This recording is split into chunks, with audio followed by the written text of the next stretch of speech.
Noong unang panahon, may isang mabait na leyon na nagngangalang Leo. Si Leo ay kilala sa kanyang tapang at katapatan. Isang araw, habang siya ay naglalakad sa kagubatan, nakita niya ang isang maliit na pusa na nagngangalang Mia na naipit sa isang hukay. Tulong! Tulong! Nagmadali si Leo upang tulungan si Mia, ngunit ang hukay ay napakalalim at hindi niya magawang hilain si Mia palabas. Nag-isip si Leo ng iba't ibang paraan upang mailabas si Mia sa hukay.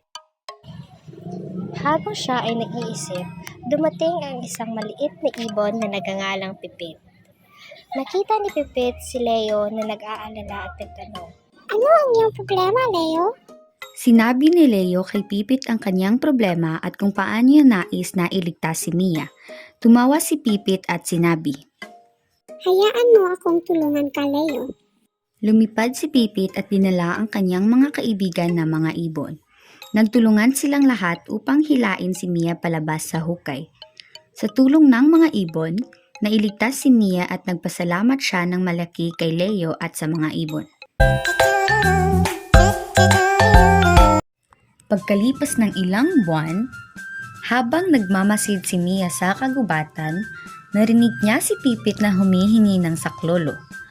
Tulong! Tulong! Sigaw ni Pipit.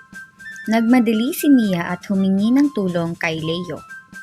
Leo! Kailangan ni Pipit ng tulong. Pahikahos na sabi ni Mia. Si Pipit ay nahulog sa isang malalim na balon at hindi niya magawang umahon. Tumakbo si Leo at sinabi, Huwag kang mag-alala, Pipit. Kami naman ang tutulong sa iyo ngayon.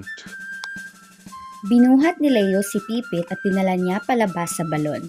Sa tulong ni Mia at Leo, naligtas si Pipit at nagpasalamat siya ng malaki kay Leo at Mia. Mula noon, naging magkaibigan sina Leo, Pipit at Mia. Palagi silang nagtutulungan at nagmamahalan. Natutunan nila na ang pagtulong sa isa't isa ay nagdulot ng kaligayahan at pagkakaisa. Pabulang ito ay nagpapakita ng halaga ng pagtutulungan at pagkakaisa. Ito ay nagpapakita na sa pamamagitan ng pagtulong sa isa't isa, nagiging mas malakas tayo at mas maligaya ang ating